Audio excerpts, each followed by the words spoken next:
Hey guys, it's GoldenSteelTV here. We're in this village called San Patricio. Alright, I'll explain what's the meaning of the name of this village later on in a bit, but here's what the village looks like. Lots of crazy things have happened, so I'll get to them in a bit. But first I'm trading with this villager for some redstone. Okay, there are fewer people in this village. It only has the library, the mansion, and smaller houses. Okay,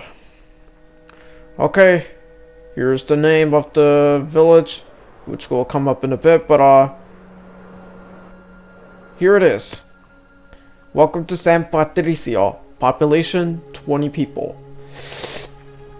The name San Patricio, where did it come from? I'll explain in a bit, but here's what the village looks like when you zoom out. Okay, now I'll explain the meaning of that name and where I got it from. It's from a fictional story that I created, so I'll explain the fictional story right here behind the name. The name San Patricio came about when the Spanish explorers, when they had nowhere to go when exploring the snowy tundra, they decided to build this village, and they named it San Patricio because they established the village on March 17, which was St. Patrick's Day. So now you got the name origin. So that'll be it. Like I said, it's a fictional story, so don't go crazy over that story not being real. Alright, here's another village called Dalton. Like San Patricio, it's a small village with only a church, a library, and a small house, and with farming, which is the only source of income for this village. And we got the temple right there, which we'll get to. Here's the village when you zoom out. And the light right there, it's the beacon for when you have to go, to this village. As you just saw, I got a cat right there. I just adopted him. And we're gonna go inside the temple right now. It's similar to the Pyramid of Giza in Egypt. And it also resembles other pyramids in Egypt too. And here's the inside, the interior of the pyramid.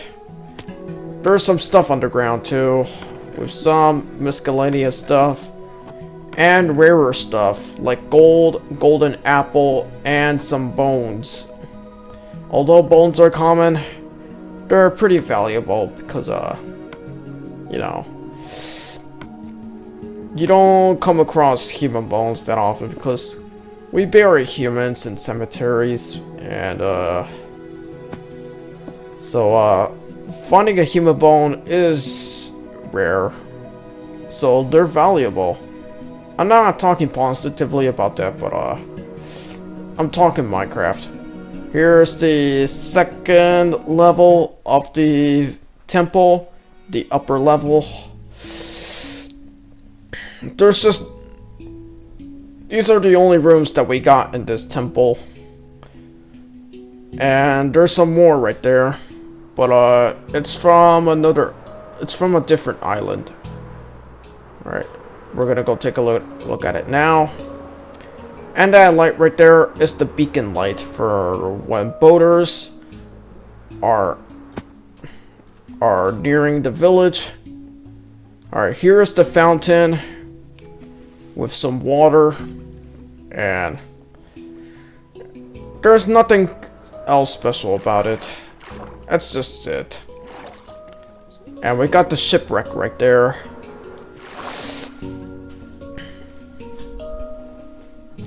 Alright, they got some treasures too, so let's go take a look at the shipwreck. Yeah, the shipwreck is partially submerged they got the treasure map, but I won't look at it.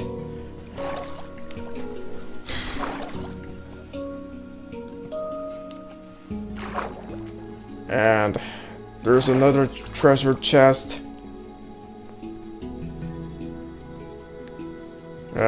I can't open it for some reason, but I'll try and find a way to open it up.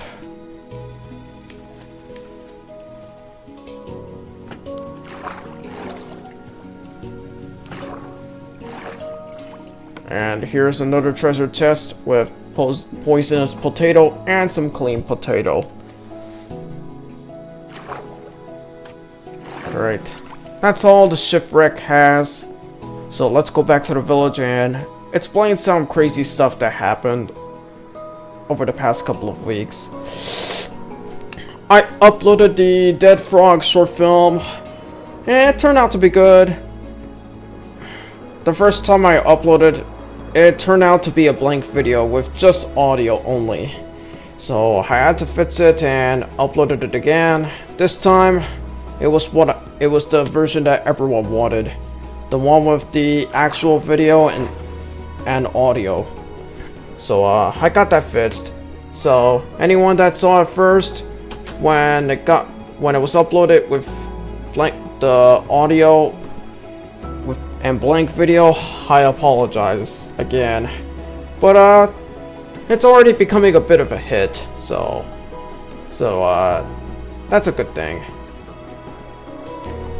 Because look on the bright side.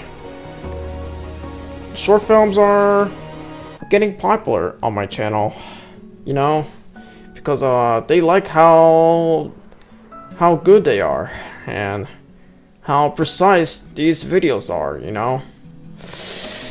Yeah, initially the toy short films were supposed to be for just one video only, but decided to make some more after the success of the first toy video. So that's a bit of a history behind these short films. There will be one more short film planned for 2019. It could come out in November or as late as December.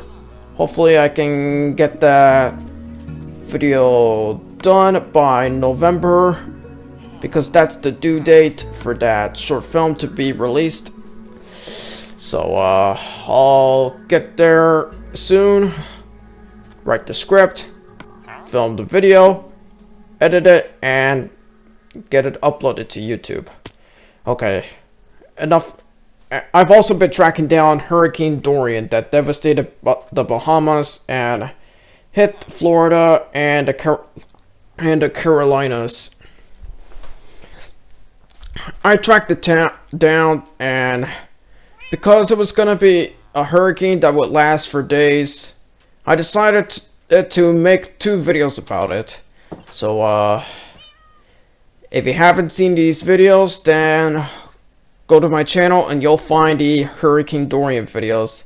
These are weather forecast videos, and they document what happened when a hurricane struck Florida and the Carolinas. And that's pretty much it. So, yeah.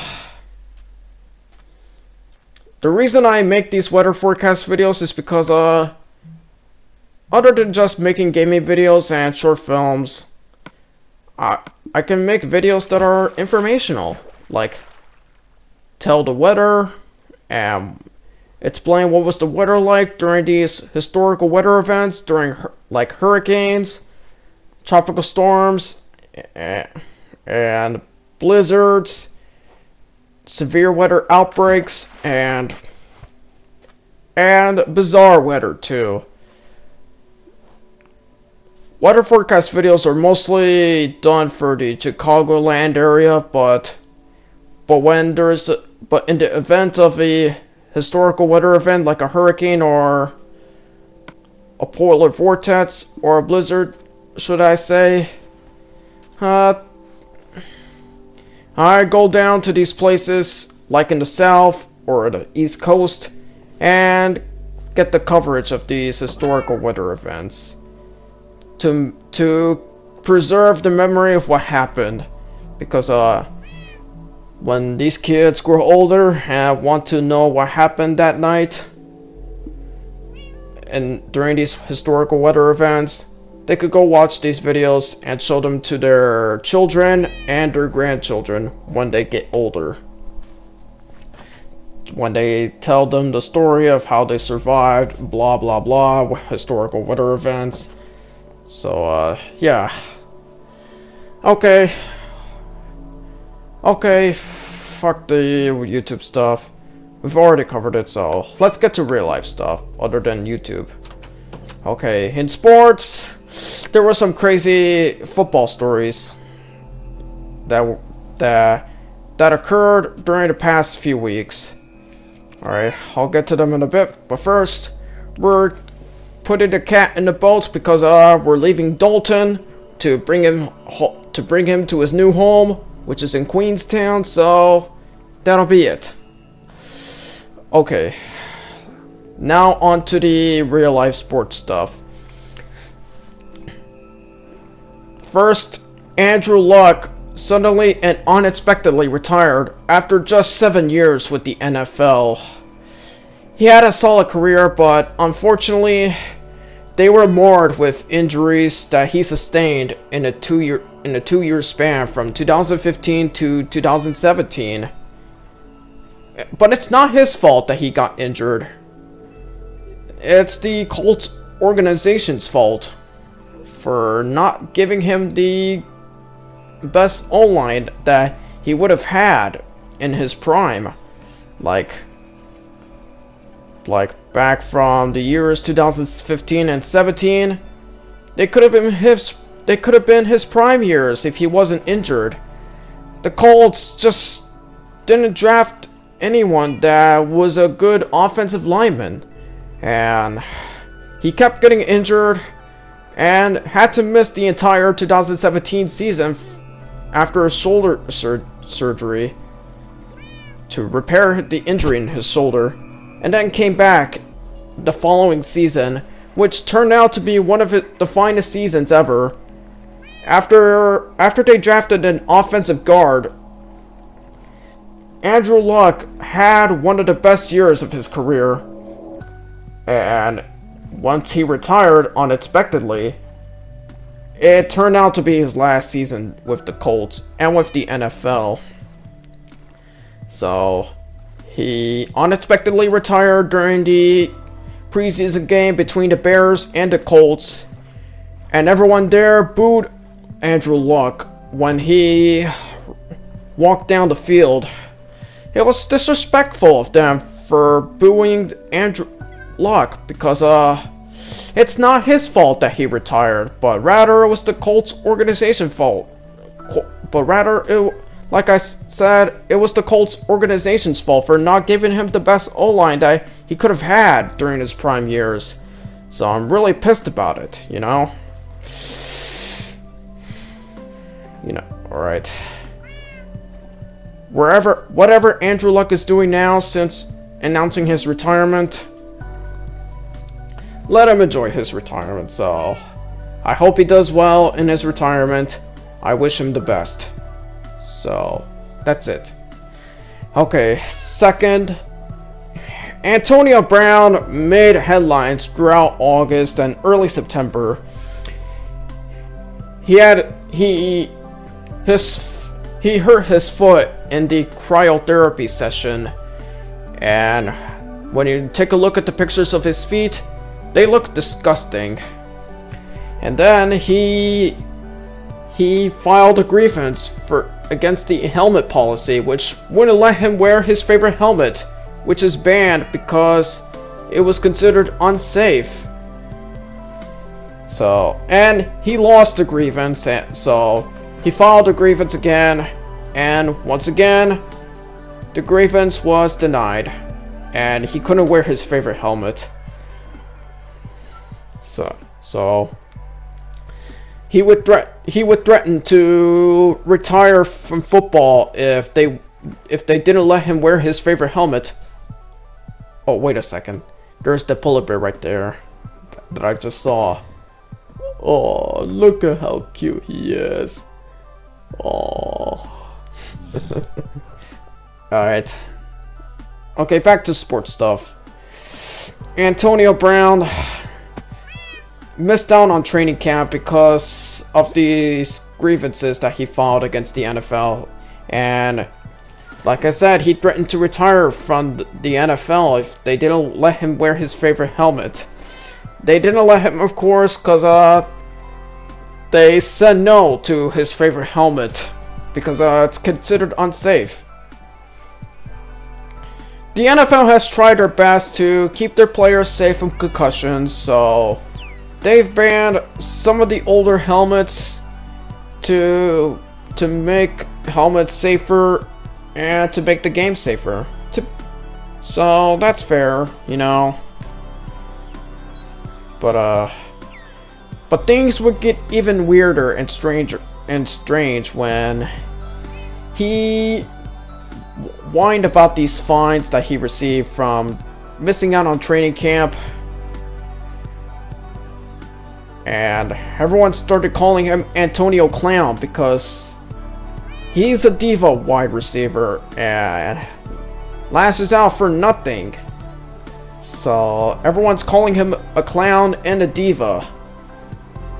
But it gets even worse when he got into a heated argument with the Raiders GM, Mike Mayock, and tried to physically assault him, but he was stopped. And then the next day, in an effort to avoid the suspension, he gave what seemed to be an emotional apology during a team meeting. But then he posted on Instagram for asking the Raiders to cut him, and sure enough, they fulfilled his wish and released Antonio Brown. Later that day, the Patriots picked him up for a 1-year, $9 million contract. So that means he'll have to be with the Patriots for just 1 year, and he could sign with them again or sign with another team.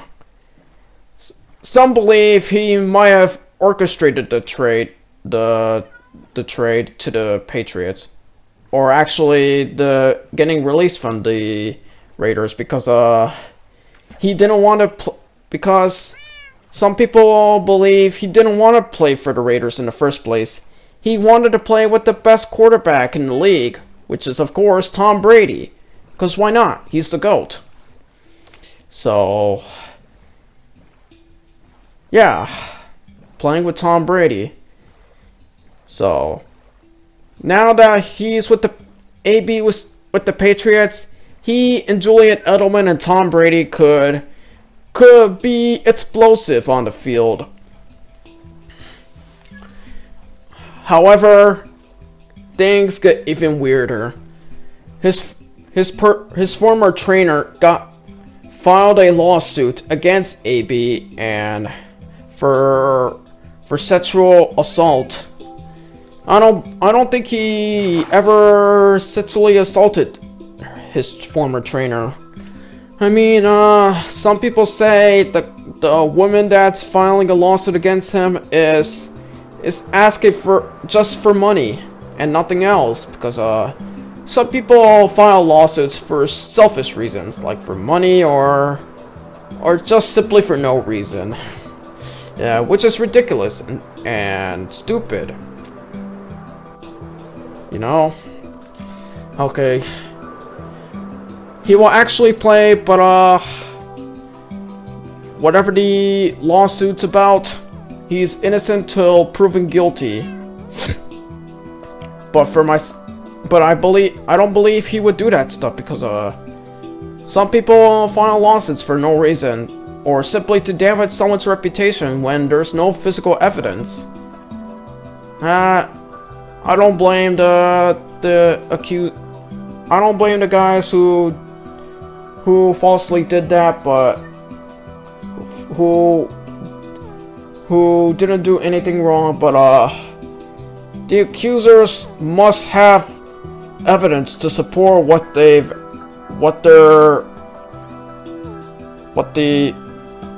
what the rapist or murderer has actually done. So,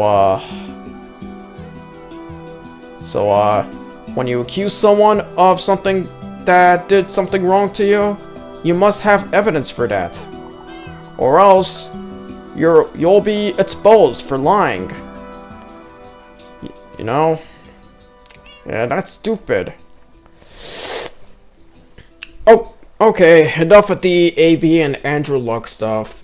Football has returned as you've already known. It started off with Packers versus Bears, which despite being hyped, turned out to be an absolute shit show for me to watch as a Bears fan because I was disappointed in the offensive line's performance, and especially in Mitch Trubisky's performance. He kept throwing the ball instead of running the ball.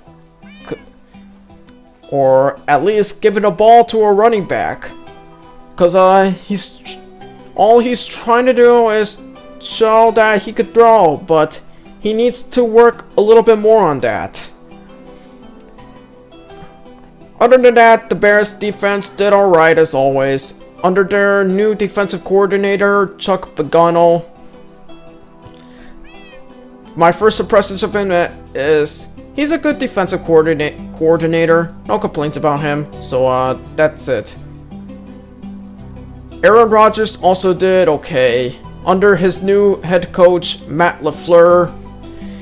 Matt LaFleur is the Packers coach who replaced Mike McCarthy after McCarthy was fired from the Packers. Even before the 2018 season came to an end. So, after the 2018 season, McCarthy was replaced by Matt LaFleur. And Matt LaFleur is seemingly an okay coach. It's too early to tell, but alright. We also had a game like Saints versus Titans, which turned out to be a really good game to watch in the ages. Since Rams versus Chiefs, which also was a lit game to watch for the ages. It was a Monday Night Football game. We also had Browns versus Titans. The Titans won, the Browns lost. It's only week 1, so they still have plenty of time to work on learning from their mistakes, especially for Baker Mayfield, who threw 1 touchdown, 3 interceptions. OBJ did just fine with Baker Mayfield, so really nothing to complain about. Okay, we've reached Queenstown, so here we are, Queenstown. The cat is at his new city, new residence, but we're gonna go to my city residence to drop the cat off. He has no name yet, so we'll give him a name once we reach the house. Okay, let's go. Back to sports stuff.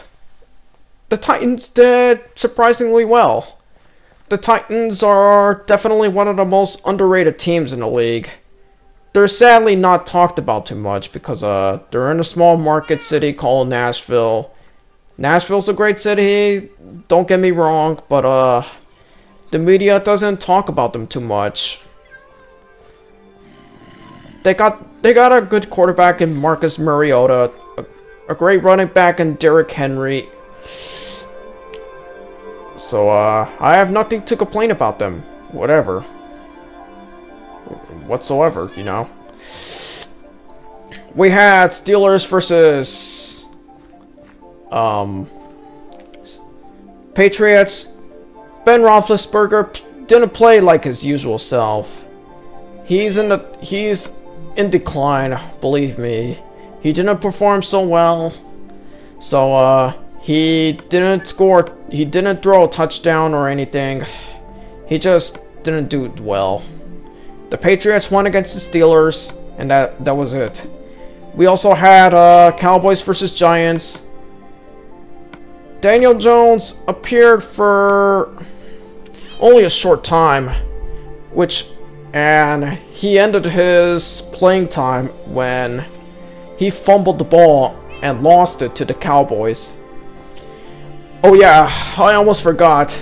Ezekiel Elliott ended his holdout by signing a new deal, which would make him the highest paid running back in the league, with the highest guaranteed money in the league for a running back. Alright, I already named the cat Randy. Randy's a good name. I just chose it outright. Nothing, no special meaning whatsoever. I just gave him that name. It's a cool name, so, okay. So, yeah. So, I hope Zeke has a good season with the Cowboys after signing the new deal, so that'll be it. Here's the football stadium. It's no longer a soccer stadium till spring. It's a football stadium.